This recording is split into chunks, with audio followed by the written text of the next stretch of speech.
Hi, I'm Temple Hayes. Hi, and I'm Ryan Owens. And we are here to talk about a journey from hell to well. We're here to talk about what it's like to get the awareness that you're not broken, but that you've been complete all the time. We've been really excited about this conversation. Real excited about it Real for excited. quite some time, actually.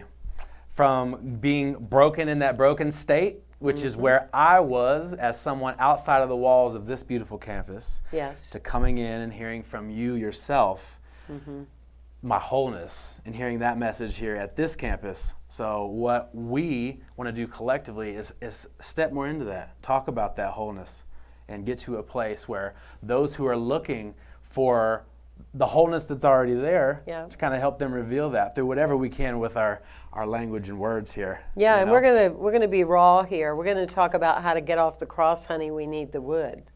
I mean, Yes. we really want to go into that space and not do the soft approach, but we really want to talk about from religiosity to spirituality. You know, religion divides, spirituality unites. That's a way to remember it. Yes, united and liberated and free to be able to get into that space of, again, wholeness. And yeah, we're not going to be holding anything back on this series at all. I hope not. No, we're not. That's not what we're here for. Because I got to tell you, I'm here with the incomparable Dr. Reverend Temple Hayes. I'll listen to you. I know. I got to start it off like this, and I have to tell you, it has been a long journey for me to get in front of this very camera to speak with you about stepping into this wholeness and leaving behind some old, archaic, and even magical and mythical ways, and stepping into more of that wholeness and getting current. Something you talked about with me and even my spouse, and I want to talk about getting current in today with our spirituality as well. Right, and aren't we surprised that in 2020, with all the information, all the Google, all the easy access that we can find to information, that we still have people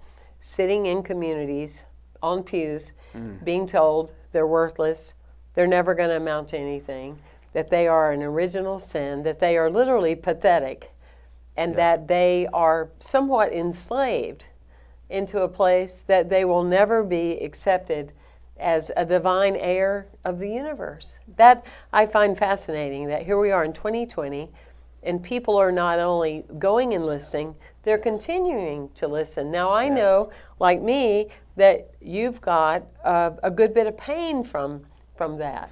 100%. Tell us some of your story. Well, I got to tell you, I was raised as one of Jehovah's Witnesses, a millenarian restorationist church that was waiting, just like most of Christianity, waiting for that all-important day where the end comes for this this new emergence of a new world. And come to find out, that new world is available right here where we stand. Right. So I grew up preaching, teaching, reaching for someone to hear my ethnocentric, meaning my people, because we were God's chosen people. There was lots of denominations, lots of areas But of the thought. Jehovah's Witness were the chosen We were the ones. ones. Yeah. Well, I was the Baptist. We were the ones too. You were the other Just ones. so you know, we never talked. We didn't go to the same places. Sure. But hey, we were the ones too, and we were the only ones. And everybody else, if you weren't Baptist, you're going to hell. Well, you're already in hell, probably. I'm not sure. But anyway, yeah. If we're going through it, keep walking. If you're going through it, keep walking. But yes, and I had friends who were in that hellscape of fear, institutionalized guilt, feeling unworthy from every day, feeling unworthy and unable to reach that center of wholeness, always feeling broken and always being reinforced that I was broken, and feeling that truly, not being able to really fully identify with my identity, maybe getting fully involved in our activity, our jobs, you know, so that we could continue giving to these houses of institutionalized guilt and fear, and continue that and perpetuate that theme. Did you ever question it? No. Did you have an inner sense like this doesn't feel right, or? I mean, because how did your opening come? I smile because I've always been a rebel. I've always been someone who's questioned and examined not only my own beliefs, but what was being told to me, and why, and where did you get that information, and is it true? Does it pass the smell test?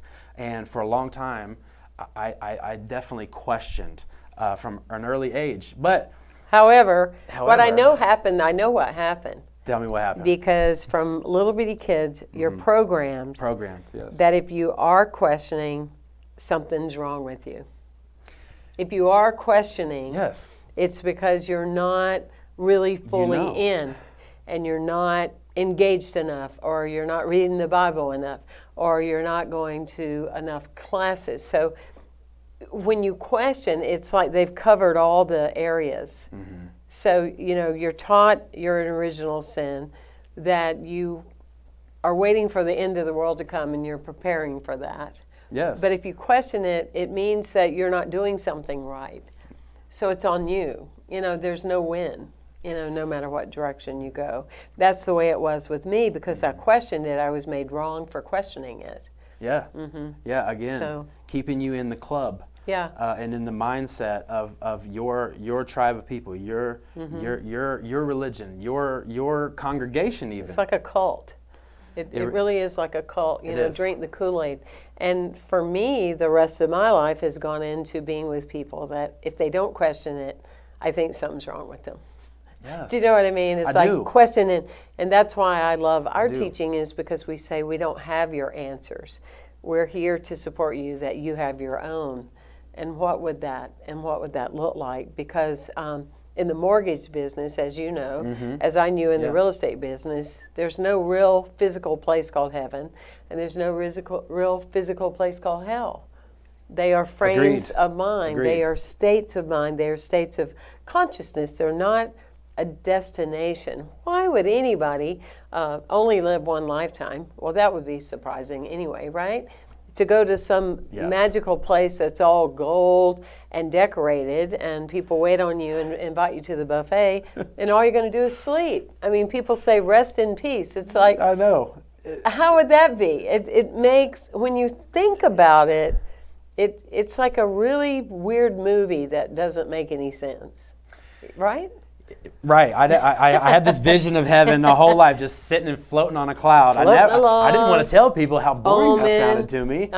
But you know what? At this point, I've experienced heaven. I've had a beautiful baby enter this world because of my love for another human being and another soul. Yes. That thrusted me into heaven. That's better than any harp playing on a cumulonimbus cloud. Real life heaven. That's not Yes. the imaginary heaven. No, and I've been through hell. I've been through periods of addiction and existential pain and questioning and all of that, and continue to move forward. And I hope in this series there's going to be a lot who recognize these same stories and are able to truly look within, which I have found God.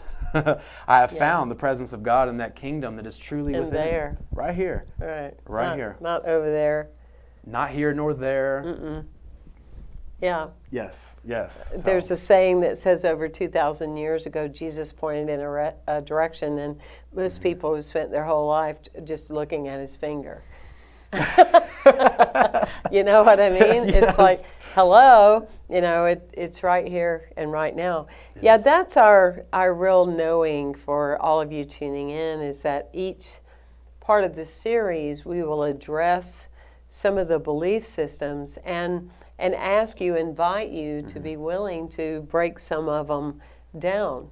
And you can be rest assured that if it pushes your button in some way, it might be that it's opening a door or creating a bridge that will open your heart up, Absolutely, and I do. My hope is that there is some uncomfortability, because just from my own experience, and we're going to talk a lot about real personal experience, not what was written in centuries ago, but what's written on the heart right now, and reading that.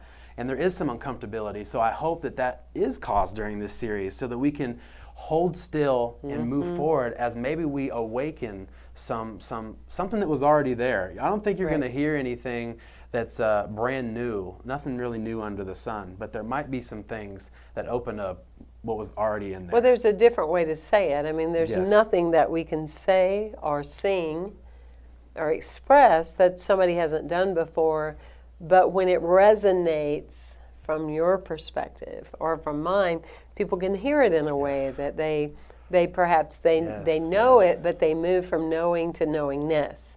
They move to a deeper part of this. And that's my hope and knowing from this time that we have together of Ryan and I sharing different generations, different experiences, but that you would be able to resonate in such a way that you can look at how people have kind of been making this up all along. There's been a lot of made up stuff that a lot of people have bought into, and it's sad because it's divided families. It's prevented, lovers from being married because of difference of traditional Christianity or belief systems, or I'm a Christian and you're a Jew, or you're a Muslim or you're a Hindu or whatever, and it's pathetically sad. And so the goal is not to make everything wrong, but to look at what's right within everything, and that you can stop making yourself wrong so you can be free. I love that. I'm not here to destroy dogma or doctrine in any way, shape, or form, or have any sort of aggression towards it. I just want to see an integration of taking what works for you, taking what is working and integrating that with the new and what's available now, getting current with ourselves and our soul. So, and this is why you're my reverend. All those, hey, no. This is why you're Ryan Owens, and back to you. Thank you so much. I'm excited. I mean, I am really, really excited for this. So we want you to tune in with us. Yes, and listen to our stories and give us your thoughts and comments, because we're here to express from our heart things on the journey that have brought us from hell to well. It's a beautiful thing. Thank you for tuning in. Thank you all so much.